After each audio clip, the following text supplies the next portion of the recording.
Well, hello. I hope this works out. We've had a lot of windy conditions in beautiful, not downtown St. Joseph. So, fingers crossed, we'll be in the book of Esther here this afternoon if I don't kick down the stand.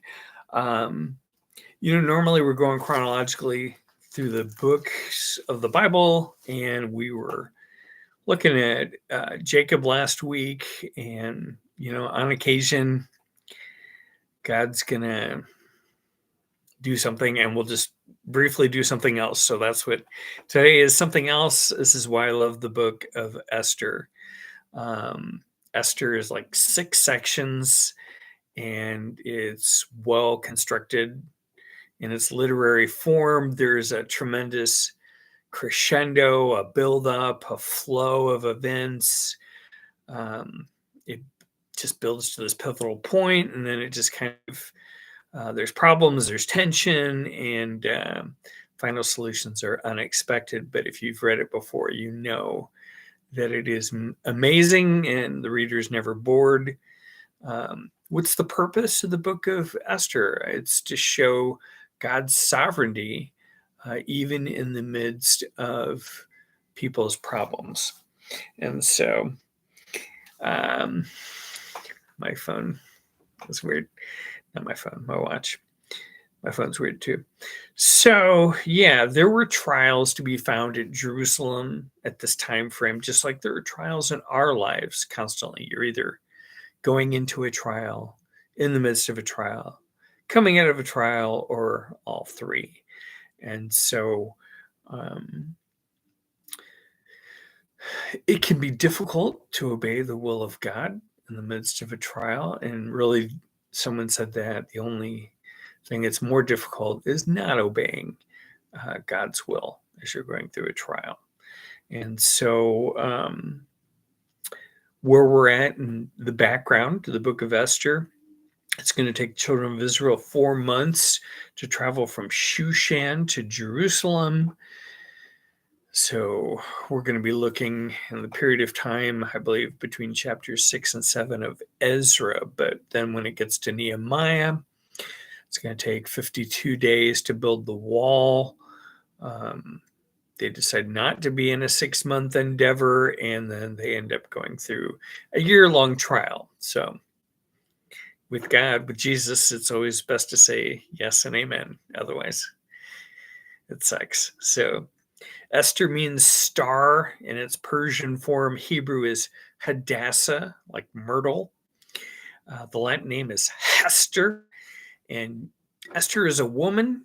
The main character has a lot of chutzpah. In Esther 4:16, we read, "Go, gather all the Jews who were present in Shushan. Fast for me, neither eat nor drink for 3 days, night or day. My maids and I will fast likewise, and so I will go to the king, which is against the law, and if I perish, I perish." Esther's key to her success is that she was blind to the visible, meaning the circumstances, situations, but she had her full vision focused on the invisible in those situations, which is God. So blind to the situations and the circumstances, but absolutely on site, full of vision for the invisible God to be seen in that time frame. So you've got 2 other main characters, Mordecai, and Haman. People typically hiss when this is read in a Jewish setting. Main players in the book. Haman trying to bring out genocide of the Jews. And there is like an inscription of him in chapter 7, verse 6. He's referred to as the wicked Haman.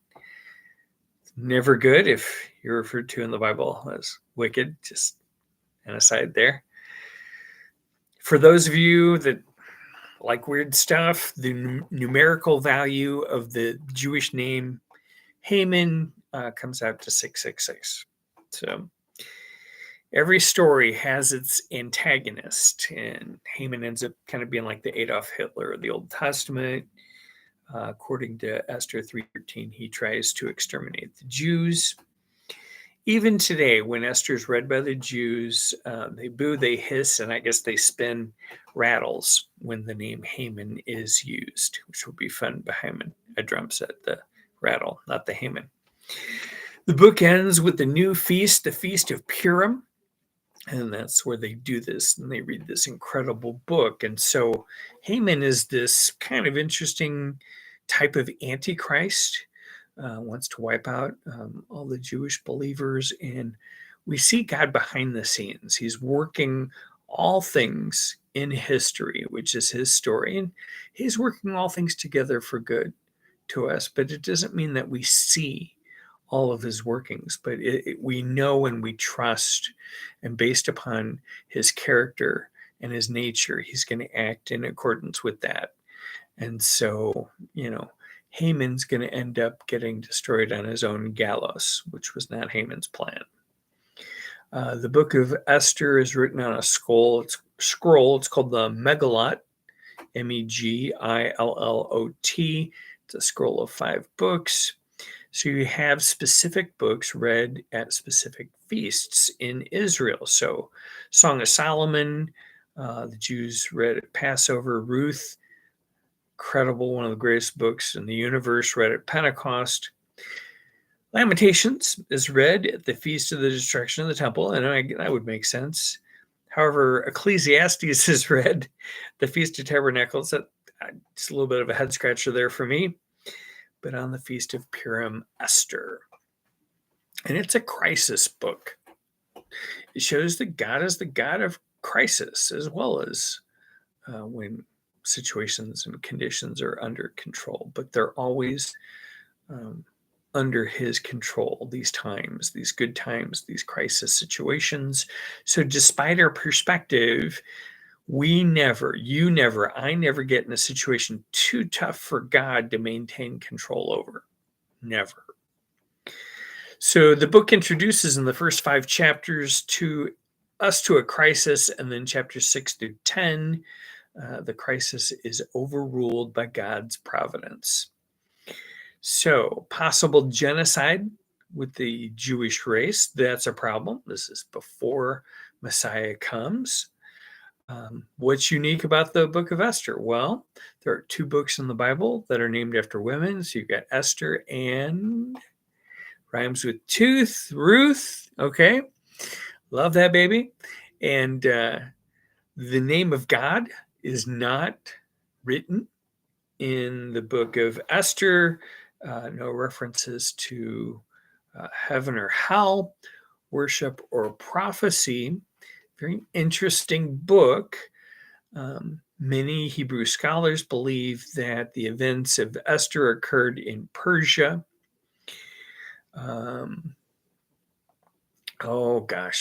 You've got the 2 other leaders, Joshua and brother Z, had returned from Jerusalem.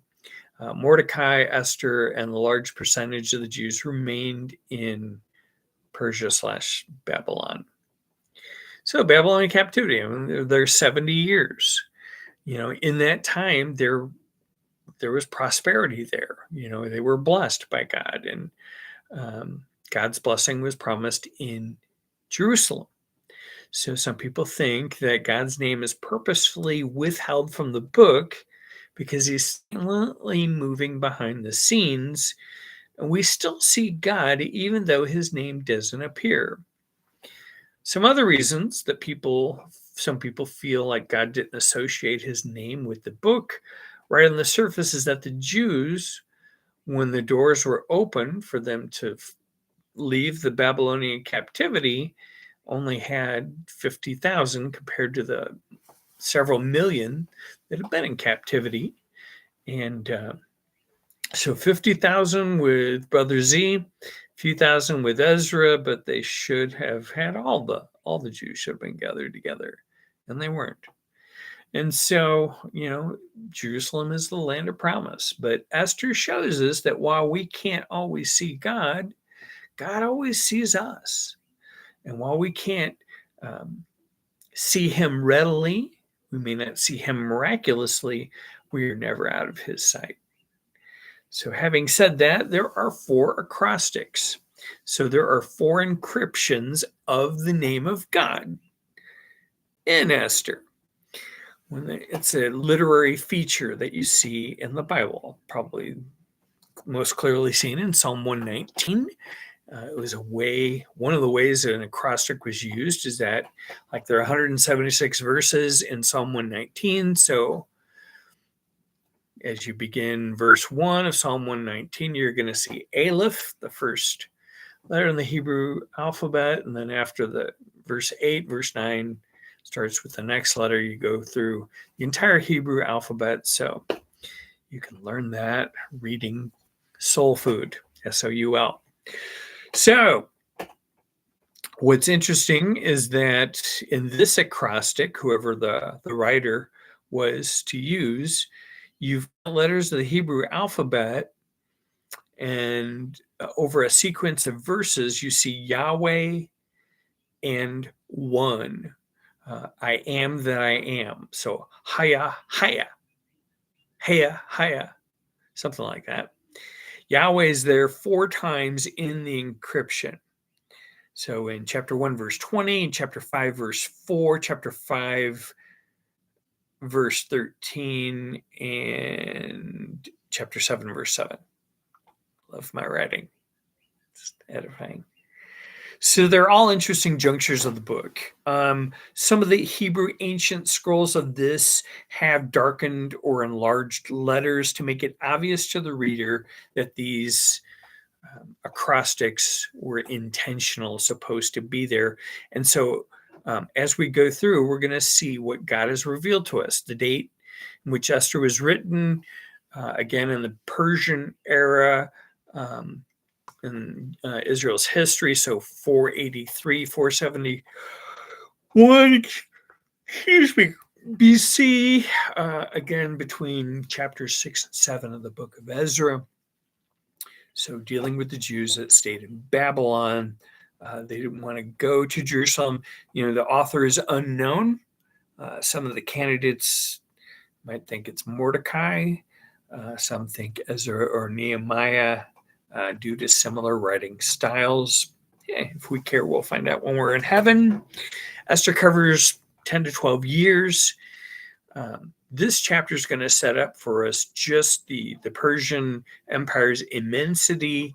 It's the power of a sovereign, I would say possibly insane king, a guy who we'll talk about in a minute, who beheads bridge builders because of a storm, because that makes sense. But it's really giving us context for what happens with Queen Esther. We get a front row seat to see the providence of God. And it's going through human behavior. And thankfully, humans that are not sure, like what to do in situations. And that shows us the reality of the Bible. It reflects the human element, which is prone to make mistakes, and just gotta love that. Me apparently sitting in this chair, I must have low standards on my watch to be achieving goals by moving while sitting in a chair. God help us all. So the flaky, somewhat insane, psychotic King Ahasuerus, referred to as Xerxes, chapter 1, verse 1. Now it came to pass in the days of Ahasuerus, parentheses say this is the Ahasuerus who reigned over 127 provinces, and it's from India to Ethiopia. Let's hold for a moment, comma. Some translations call him Xerxes, that is his name, but it's not in the Hebrew text. So just think of a title like Pharaoh we'd read about.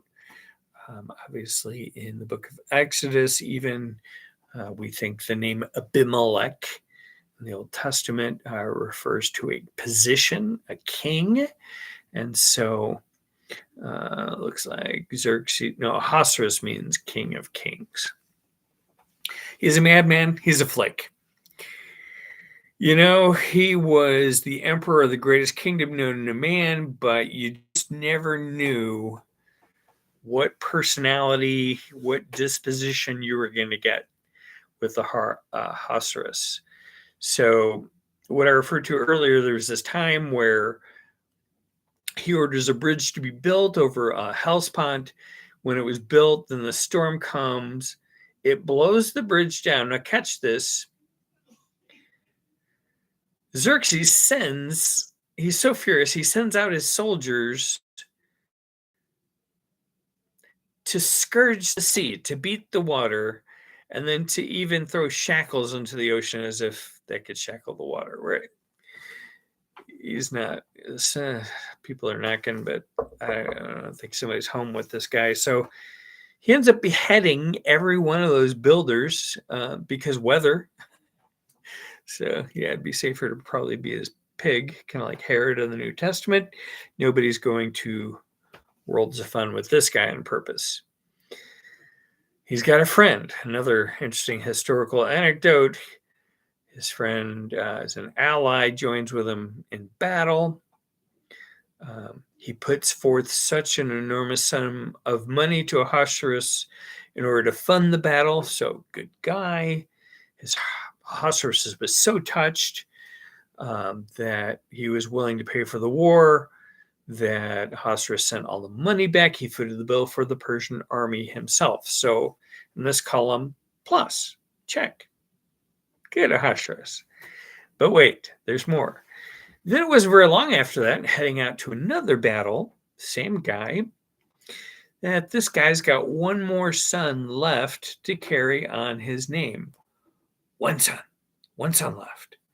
And so he sends a message to Ahasuerus, hey man, can we not Haman, hey man, can we not have my only heir to the throne go to war? We're buds, we're bros.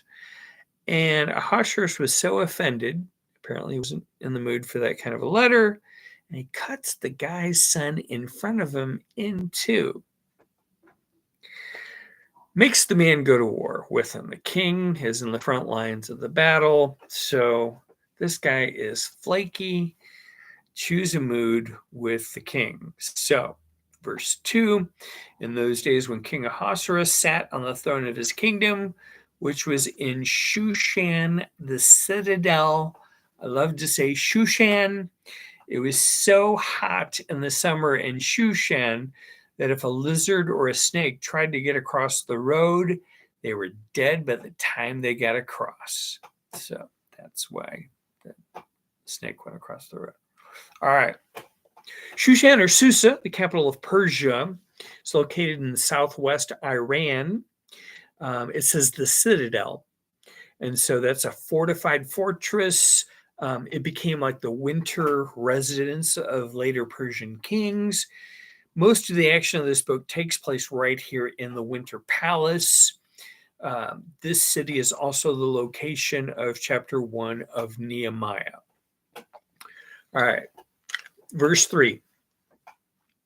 So there are 3 royal feasts. Verse 3 says that in the 3rd year of his reign, he made a feast for all of his officials and servants, the powers of Persia and Media, the nobles, the princes of the provinces being before him. So, out of the 3 yearly feasts, the first one is for the nobles, for the government officials. And then Ahasuerus showed off the glory and splendor of the riches of his kingdom. And then this feast lasted for 180 days. So they were, Strabo, good buddy of mine, talks about Persian kings entertaining 14,000 nobles on a daily basis. What in the world? One king had a feast for X amount of days with 69,000 guests. Just to get a perspective, Arrowhead Stadium in Kansas City holds 74,416 seats. So, basically our city of St. Joseph can fit there. Cyrus, the first of the Persian kings, his daily provision at his table: 400 sheep, 300 lambs, 100 oxen, 30 horses, 30 deer, not from Missouri evidently, 400 fatted geese, 100 young geese, 300 pigeons, 600 small birds, 3,750 gallons of wine, 75 gallons of new milk, so old milk apparently was off the table, 75 gallons of sour milk, 22,000 loaves of bread every day. Wow. So that's without nobles coming. And the kingdom under Cyrus wasn't nearly the size it was under Xerxes. He had grown. He's just historically defeated the Egyptians, kind of feeling like he's king of the world. And he wants to take down the Grecian Empire. So he's hoping that they're going to be awestruck, the royalty, the government officials, I don't know why I keep saying that, and willing to back him militarily against the Greeks. All of this is designed to influence these rulers. So we have picked up from Persian inscriptions that this great feast was held in preparation for his great expedition against Greece. And that's Thermopylae, and Salamis recorded that in 480 BC. Verse 4 says, when he showed the riches of his glorious kingdom and the splendor of his excellent majesty for many days, 180 days in all, 180 day dinner feast. Okay, so verse 5, when these days were completed, the king made a feast lasting a week for all the people who were present in Shushan, the citadel. It's from great to small, in the court of the garden of the king's palace. So now we're on to the second feast of the royal feasts. This one was for the citizens of the capital city, Shushan. It lasted a week, considerably shorter than 180. And the basic reason for these feasts was, of course, pride. So the king wanted to impress his subjects with a great display of his wealth, his power, majesty, and generosity.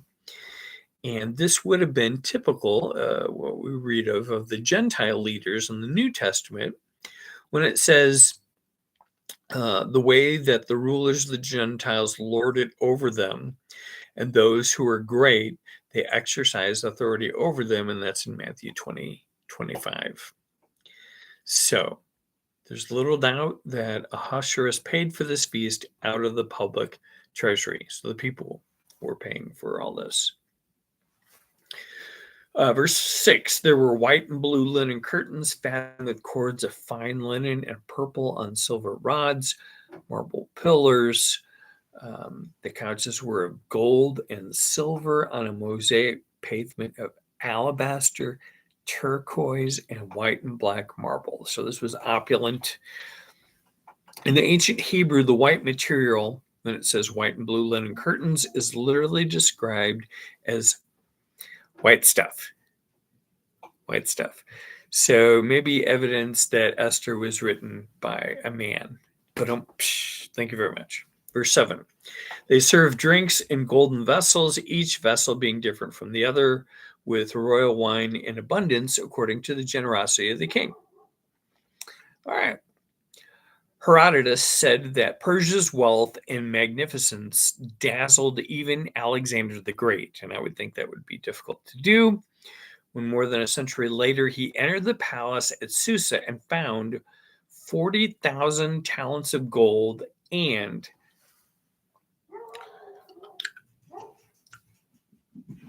1,200 tons of silver, 9,000 talents of minted coins. That's 270 tons, which have been accumulated by the Persian kings. I mean, that's going to buy a lot of Chick-fil-A. Verse 8, in accordance with the law, the drinking was not compulsory, for so the king had ordered all the officers of his household that they should do according to each man's pleasure. So among some of the ancients, Each guest was obliged to have a drink with the current round or else leave the party. But at the second feast, the king commanded that each man could just drink as he pleased. Verse 9. Here's major player. Well, sorry, temporary major player. Queen Vashti, V as in Victor, Ashti, also made a feast for the women in the royal palace, which belonged to King Ahasuerus. So, the other main character in this chapter, Herodotus, said the queen was supported by ample revenues, not dependent upon the goodwill of the king, but fixed by law and usage of the country. She had great power over the women of the court, and this is important to keep in mind. She was still completely at the will of the king as the least slave in the country. That is a miserable situation unless your king is Christ. Every other ruler is going to be one in our life, is just going to be a miserable king. They're just going to take. And Jesus is the only one that gives, and he gives to us abundantly.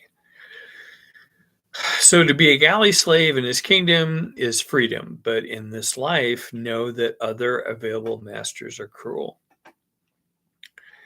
All right. Let's talk about money. Serving mammon, money cruel master. It was actually part of the text that was shared at Living Hope this morning where I went to church. No one can serve two masters. Either you will hate the one and love the other, or you will be devoted to the one and despise the other. You cannot serve both God and money. That's Matthew 6:24. And having said that, it takes time, it takes grace, and it takes mistakes to continue to serve the right master. It was said that the person that makes a mistake is the person that's actually doing something. That's why we have church. The church is not the building, it's the people. Okay, so point taken. Queen Vashti is deposed in verses 10 through 11.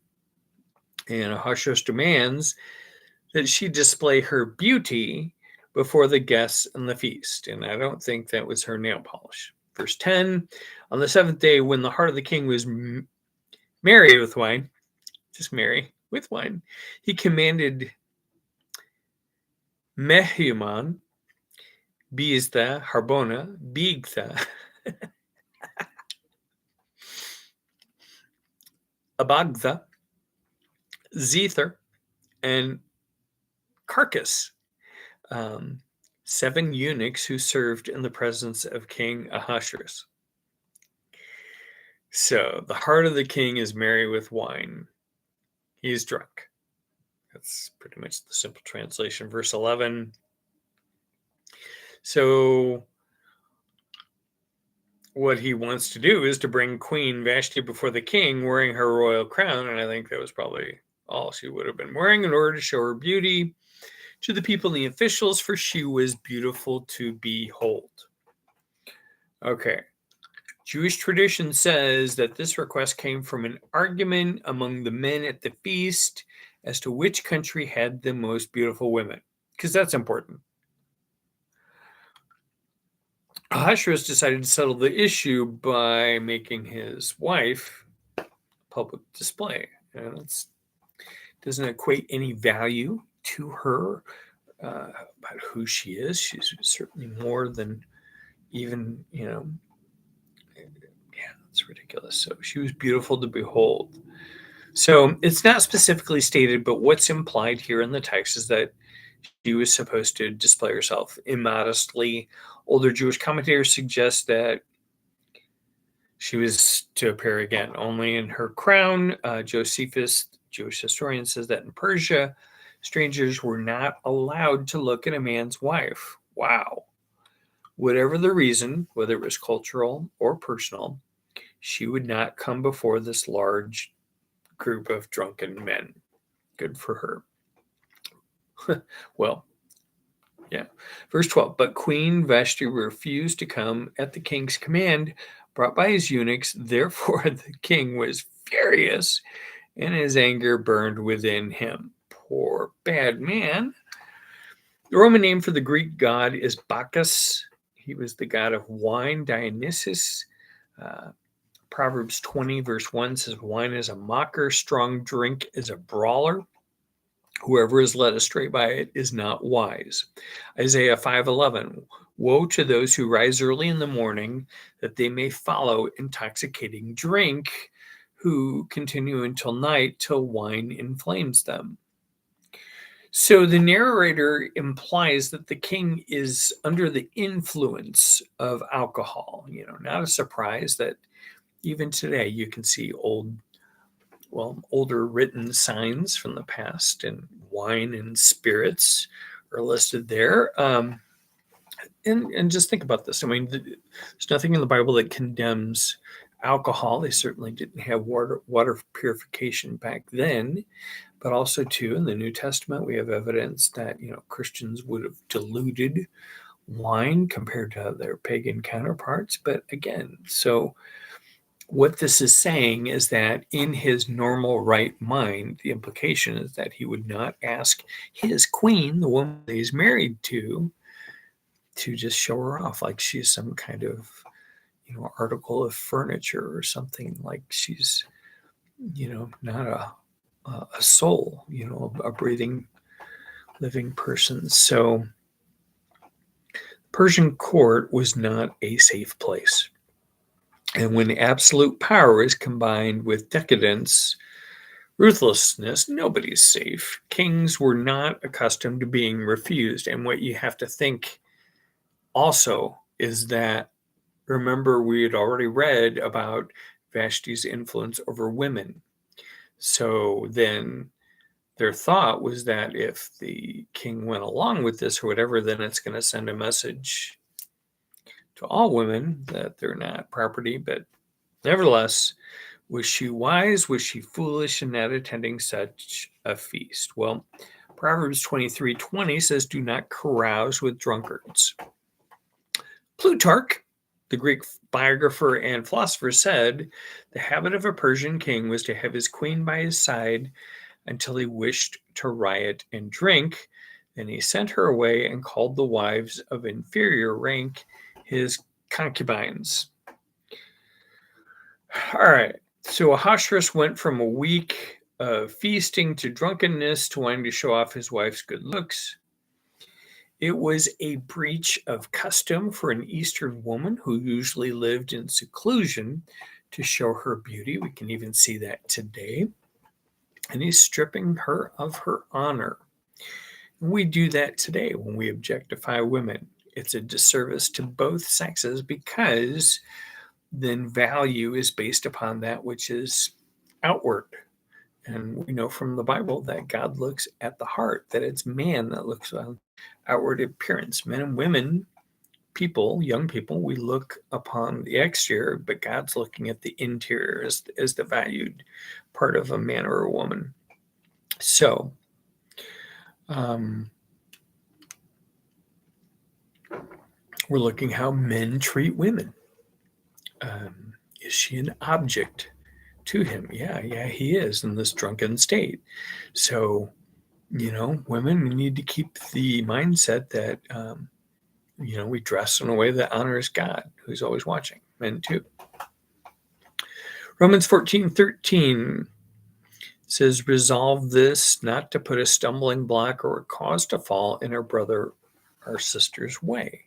And that's what we're doing when we take our liberty in Christ and we dress in a way that is not godly. So Vashti actually represents a good example of the limits of a wife's submission. One pastor said, submission is knowing when to duck so God can hit your husband. Yeah, I don't think a pastor said. I think the pastor's wife said that. The command for a wife to submit is clear in Scripture. I know that some people have experienced negative things regarding this. I'm just going with what God has intended. And he says clearly in his word, Ephesians 5:22-24, wives, submit to your own husbands as to the Lord. For the husband is head of the wife, as also Christ is the head of the church, and he is the Savior of the body. Therefore, just as the church is subject to Christ, so let the wives be to their own husbands in everything. And make sure you understand that that's to their husbands, not somebody else. So this is not an absolute statement, and some people have done this unjustly, and it's not without limits. Colossians 3:18, wives, submit to your own husbands as is fitting in the Lord. So it qualifies that statement. A woman doesn't give up her dignity as a human being when she becomes a man's wife. In Esther chapter 1, respect is demanded. In Ephesians 5, respect is to be the response of a woman toward a man who loves her as Christ loved the church and gave himself up for her. So rather than lower the white banner of womanly modesty, Vashti accepted disgrace and dismissal for doing the right thing. So the wine in the king's blood begins to boil in verse 12. In verse 13, then the king said to the wise men, it's debatable, who understood the times, for this was the king's manner toward all who knew law and justice, those closest to him being Karshena, Shethar, Admatha, Tarshish, Maris, Marcina, and Memucan, the 7 princes of Persia and Media, who had access to the king's presence and who ranked highest in the kingdom. Verse 15, what shall we do to Queen Vashti according to law, because she did not obey the command of King Ahasuerus brought to her by the eunuchs? Verse 16, Memucan answered before the king and the princes, Queen Vashti has not only wronged the king, this is what they're worried about, but also the princes and all the people who were in all the provinces of King Ahasuerus. For the queen's behavior, not the king's behavior, will become known to all women, so that they will despise their husbands in their eyes when they report. King Ahasuerus commanded Queen Vashti to be brought in before him, but she did not come. This is verse 18, this very day the noble ladies of Persia and Media will say to all the king's officials that they have heard of the behavior of the queen. Thus there will be excessive contempt and wrath.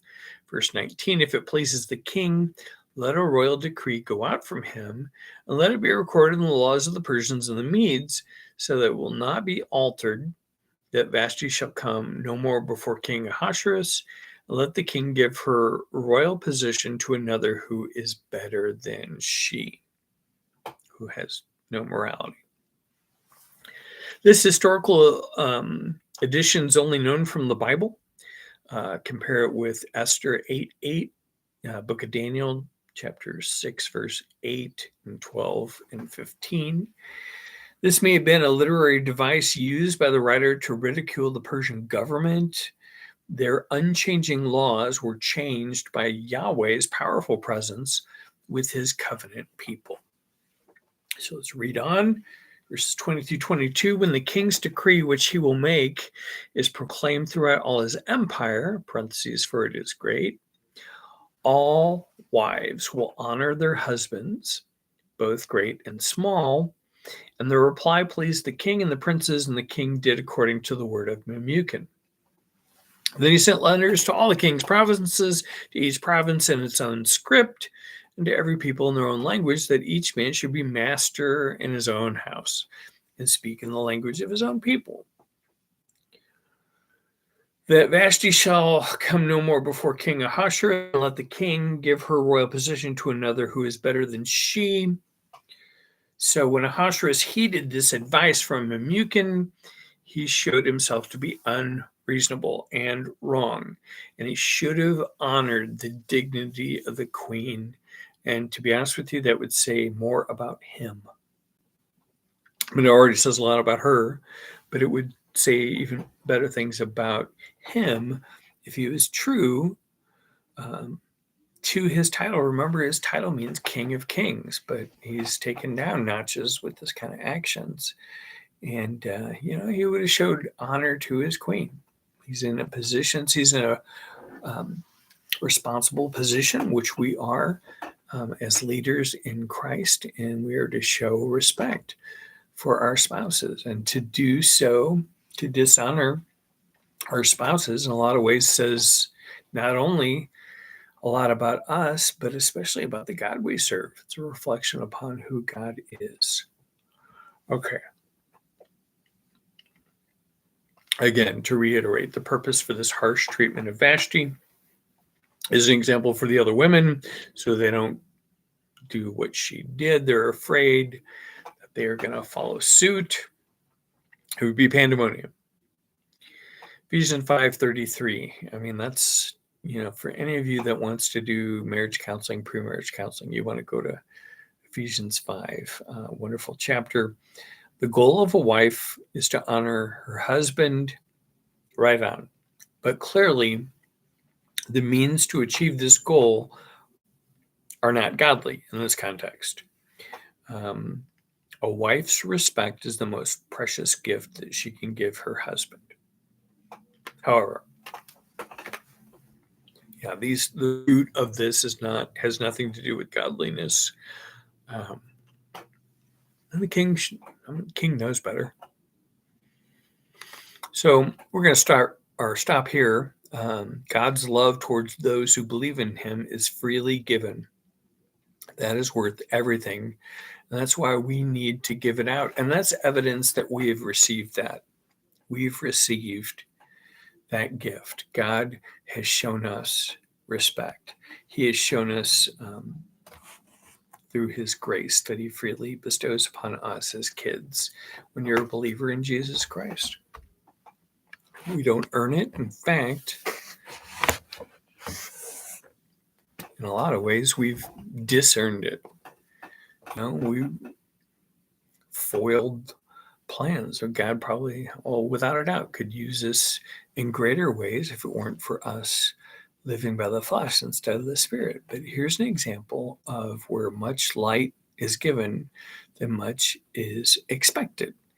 And so we will be judged as believers in Christ. There's a bema judgment seat of Christ, and we're going to have to give an account for what we've done with the gifts that God has given us. And that's our influence and the way that our actions affect other people, because God has entrusted certain things to us. So, who knows? We might just finish the book of Esther. Stranger things have happened. Not next week, but we might just do the entire book of Esther because it's a great book and it's important. And every book in the Bible is awesome. There's just some that just really shine in a way that are amazing. And I love the fact that this is a Jewish culture. It's recorded, that there were prayers thanking God that they weren't, a Gentile, a woman, or a dog. And that's pretty crass, the man's estimation, the understanding of women really did not bode well. It was inaccurate, really, actually, into, I would say, even 20th century America. I'm not even sure it's fully realized in 21st century America. It doesn't matter, though. What really matters is how we treat people on the horizontal is a reflection of our God and the closeness to God that we have on the vertical, not axis. So as we're spending time with God and we have closeness to him, then it should come and just play out, in our interactions with others. Now, we're going to blow it. We're going to make mistakes. Our emotions are going to, insert foot into our mouths at times, and we learn, hopefully grow from those kind of situations. Nobody's perfect, but that's not a green light to just act according to the flesh. And that's really what Ahasuerus Xerxes is, kind of like a spokesman for the flesh. He's not really imitating what his name means, because the King of Kings is the one, the Old Testament God, that provided an example for him